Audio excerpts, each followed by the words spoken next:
क्या आपने कभी नोटिस किया है, कुछ लोग ईगो की वजह से सब कुछ खो देते हैं और कुछ लोग ईगो की वजह से दुनिया जीत लेते हैं। तो असली सवाल ये नहीं है कि ईगो अच्छी है या बुरी। असली सवाल है, क्या आप ईगो को कंट्रोल कर रहे हैं या ईगो आपको कंट्रोल कर रही है। क्योंकि सच ये है, ईगो को खत्म करने की कोशिश करना वैसा ही है जैसे शेर से उसकी दहाड़ छीन लेना। अगर आप अपनी ईगो को मार देंगे तो शायद आप अपने अंदर का कॉन्फिडेंस, एम्बिशन और हंगर भी मार देंगे। लेकिन अगर ईगो कंट्रोल से बाहर हो जाए तो वही ईगो आपकी ग्रोथ की सबसे बड़ी दुश्मन बन जाती है। और आज मैं आपको बताऊंगा ईगो को खत्म कैसे नहीं बल्कि कंट्रोल कैसे किया जाता है। लेकिन शुरुआत करने से पहले एक सवाल, अगर ईगो इतनी डेंजरस है तो इतिहास के सबसे पावरफुल लोग इतने बड़े ईगो के साथ सक्सेसफुल कैसे हुए।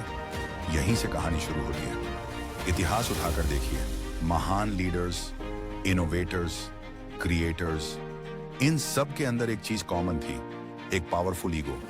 लेकिन फर्क ये था, उनका ईगो उन्हें कंट्रोल नहीं करता था, वे ईगो को डायरेक्शन देते थे। एक अनकंट्रोल्ड ईगो कहता है मैं हमेशा सही हूं, लेकिन एक कंट्रोल्ड ईगो कहता है मैं जीत सकता हूं लेकिन मुझे सीखना भी पड़ेगा। अब एक छोटा सा टेस्ट करते हैं। जब कोई आपको क्रिटिसाइज करता है तो आपकी पहली रिएक्शन क्या होती है?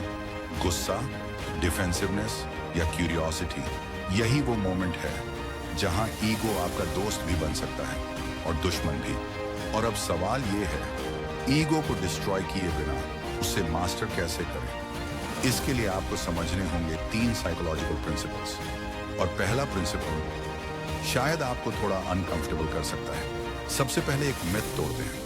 लोग कहते हैं ईगो छोड़ दो, लेकिन सच्चाई ये है ईगो छोड़ी नहीं जाती, ईगो को चैनल किया जाता है। ईगो एक्चुअली एक साइकोलॉजिकल फ्यूल है। जब कोई आपको अंडर एस्टिमेट करता है, जब कोई कहता है कि आप नहीं कर सकते, जो आग आपके अंदर जलती है वही ईगो है। और सच बताऊं, कई बार वही ईगो हमें वो करने पर मजबूर करती है जो हम नॉर्मली कभी नहीं करते। लेकिन यहां एक ट्रैप है, अगर ईगो सिर्फ प्रूव करने के लिए काम करे तो आप दूसरों की गेम खेल रहे हैं। लेकिन अगर ईगो इंप्रूव करने के लिए काम करे तो आप अपनी गेम खेल रहे हैं। एक छोटा सा सवाल, आप जीतना चाहते हैं या सिर्फ सही साबित होना चाहते हैं? क्योंकि अक्सर ईगो को कंट्रोल करने का पहला स्टेप यही होता है। अब दूसरा प्रिंसिपल, ये मेंटली स्ट्रांग लोगों का सीक्रेट है।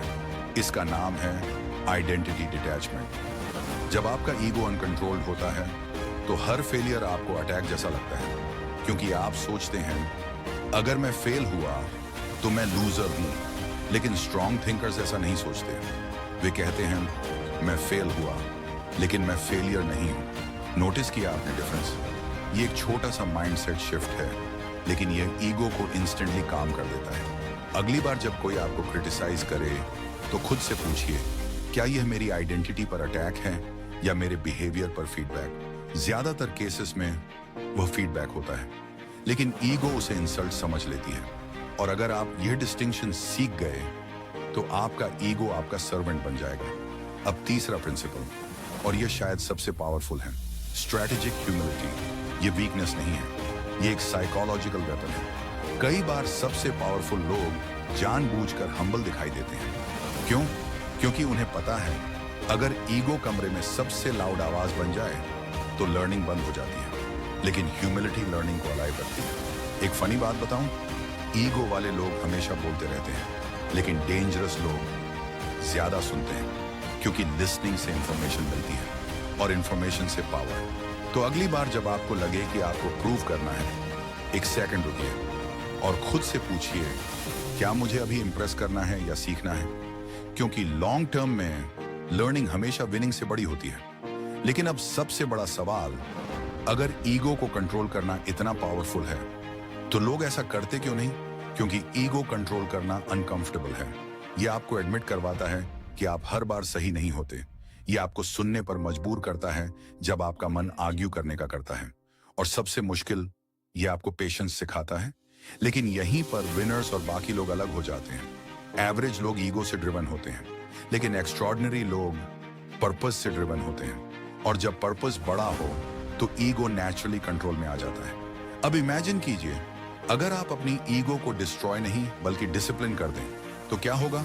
आप क्रिटिसिज्म से नहीं डरेंगे, आप कंपटीशन से नहीं डरेंगे और धीरे धीरे आप साइकोलॉजिकली फियरलेस बन जाएंगे। एक सीक्रेट बताता हूं। मेंटली स्ट्रांग लोग ईगो को कंट्रोल करने के लिए एक सिंपल रूल फॉलो करते हैं। Be confident in public, B brutally honest in private. Public में कॉन्फिडेंस रखो, लेकिन प्राइवेट में अपने फ्लॉज का सामना करो।